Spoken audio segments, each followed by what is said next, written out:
Okay, welcome. All right, let's take a look at a few things. This is Todd Walters again, and I'm in front of my computer right here in my humble office in Alpharetta, Georgia. And I prepared a few slides for you, primarily as a result of questions that many of our members in our Distress Sale University coaching program have asked. As a matter of fact, the questions that I'm going to share with you today come from one of our recent Monday calls. You see, every Monday, myself and Brian Pelican, we host a call at noon Eastern Standard Time every Monday. And all of the Distress Sale University members can call in and ask questions, and we answer.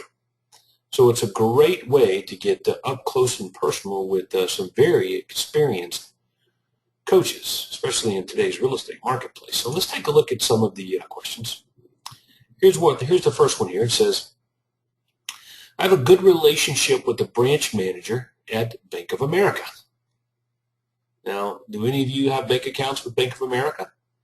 Yes, some of you do watching this program. I know that you do.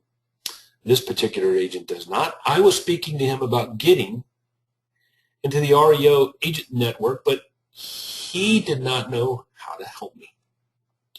What should I tell him? How do I get in? Well, first of all, before we look at some of the answers, branch managers at local banks, they've got their own job that they're trying to do every day and keep. Okay, so it's not really their job to even help their banking customers beyond the scope of their business. It's sad, but it's true. Now, loan officers, on the other hand, are good sources. Okay, but we'll take a look at another question that deals with that here momentarily. So the answers that we have are, well, pretty much like I said, sometimes sales managers do not know the process, especially because Bank of America agent roster has been closed for a little while now. Back in 2006 and 2007, they were hiring agents like crazy, BMA was, no question. Then it slowed in 2008. Heard a rumor that in 2009, less than 10 agents were even added. Okay, now I haven't been able to verify any of that, okay, other than the fact that B of A's list of agents did slow. That we verified. So at the very least, though, the process to be on board with Bank of America will normally require a recommendation from the regional VP of sales in your area, not the branch manager. So if you really have a desire to work with Bank of America, I would start sending them loan business. Get a relationship going with the local branch manager. Then you can ask the branch manager to set up a lunchtime to meet with the regional VP when they're in town. So once you're able to accomplish that, and you will if you follow this process, get to be known by the regional vice president and stay in touch with him. Keep him or her updated on how you are sending loan business to the Bank of America. Okay, and also about your desire to work with their REO. It will take some time. Okay, but look, if it could happen in 2009, in 2008, it can happen today. No question about it, and it will, and it does. B of A brings on new agents every month. We just don't know how many. It can't be measured. Okay, so definitely pursue the big bank business. They fire agents, as a matter of fact, because they're just not doing a good job. You know this to be true as a buyer's agent. You have a hard time reaching somebody's listing agents even, right? You go into the house, it's a mess. So don't think that they keep agents around forever just because they got them. These banks are very good at making money, right? And hey, get after some other business that's out there as well. Okay, Fannie Mae's going to be breaking loose here momentarily. Okay, here's another question. Can I use my home address for ResNet or for applications in general?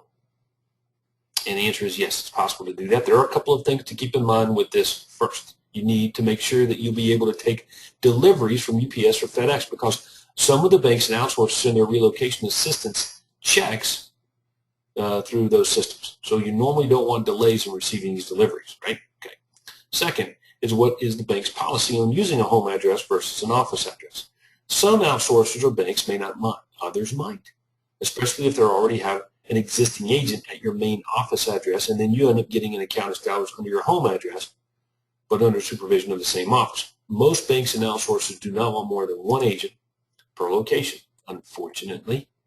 On the other hand, I have seen, and I personally have experienced it myself, where they will allow a second agent under a branch location with a different tax identification number. So you will want to make sure you have a different tax identification number for your home office that you do for your main office.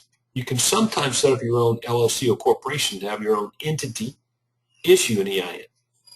I'm not a tax expert. Nobody on our program is. So I would suggest you speak to your broker or tax advisor about doing this. But now you know what direction to pursue. All right, here's a good one. So what about having a personal website? I noticed that many REO applications ask for a website address. I believe you definitely should have a website. No question. The question is, why do some applications ask for your web address?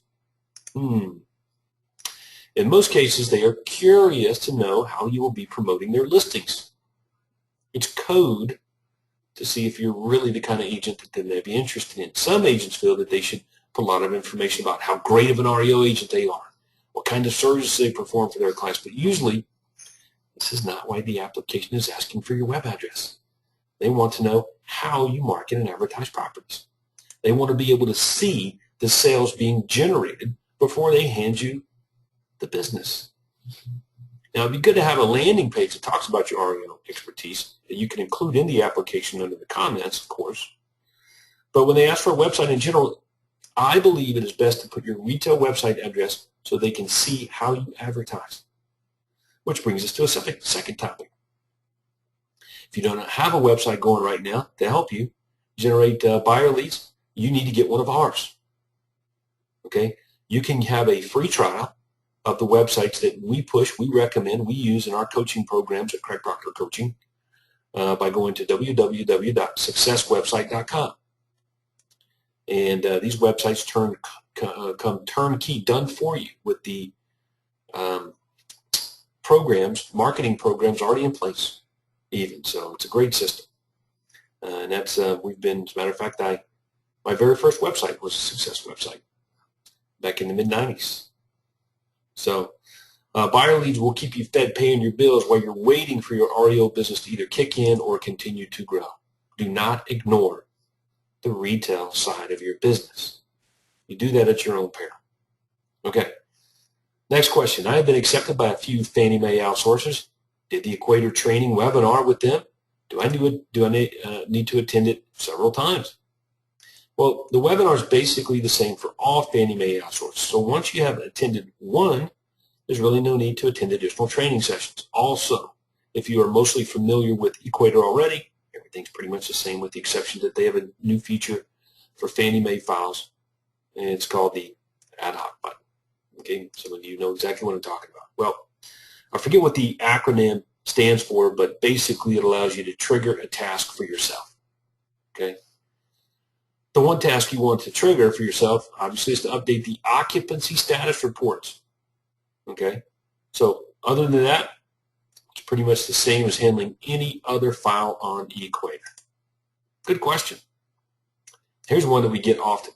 Should I mention my short sale experience on my resume or certifications? Now, we go back and forth on this because we see trends through the asset managers and outsourcers, pre-marketers, REO managers that come to our conferences that we talk to about it. So, in times past, I'd say that you don't want to mention your short sale experience in your REO resume.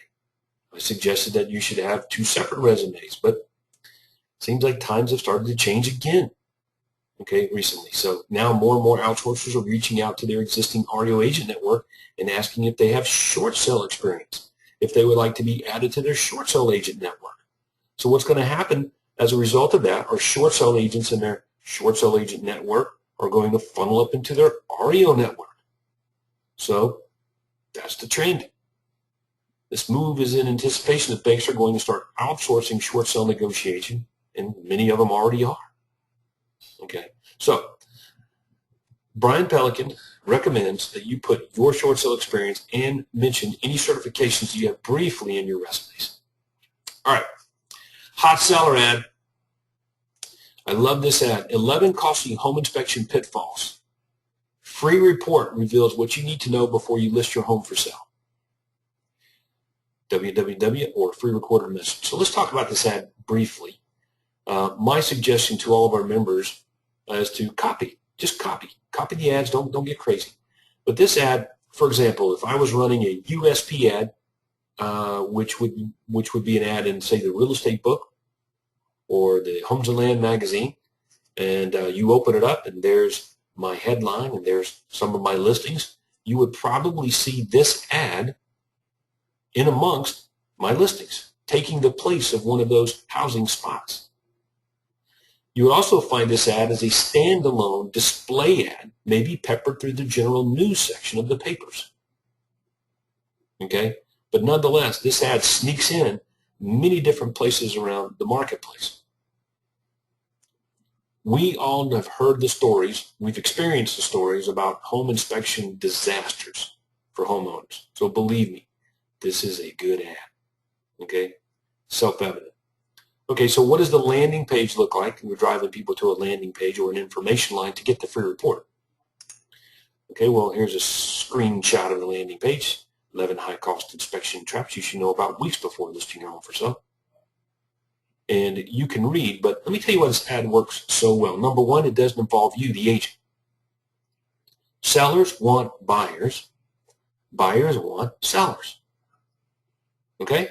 So if I'm a seller and I want buyers, nowhere in that equation is I want a real estate agent. But here's what I want as the agent. I want the lead. So when a seller requests the free report, I have now the lead. And I can position myself as someone who's different than all the other agents out there, especially because I'm providing them with valuable information. They'll listen to me. Okay, so let's take a look at another ad. How about for buyers? I believe most everyone, not all, but most everyone watching this program today should have some kind of first-time buyer program at their disposal.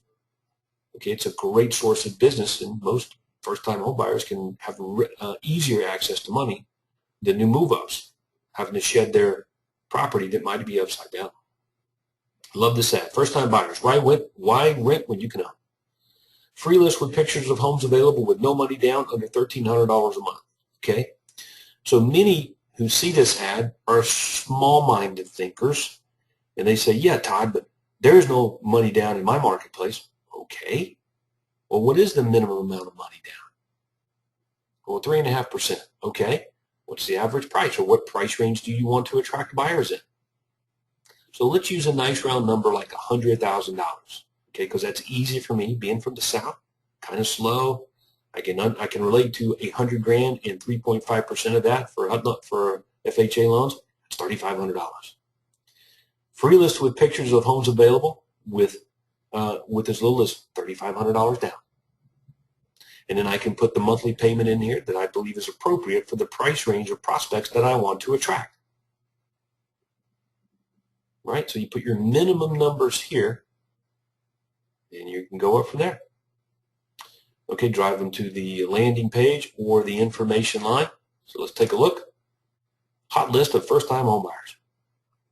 And here's the landing page. This also would be the same thing would be on the information line script, but instead of telling them to fill out the form, we just tell them to leave a message on the information line. Okay, now why do we use info lines and landing pages that don't have our picture on them? Well, I just said that. Buyers want sellers. Sellers want buyers. And as you're going to hear me talk about in a minute, you need to make it fun and easy for prospects to do business with you.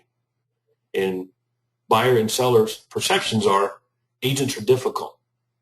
You know, and we know all the stories, so we don't want to cast ourselves in the position of being like all the other agents. We want to be special. We want to be different. And at the end of the day, we want the lead. Okay? So, hey, let's go sell some houses.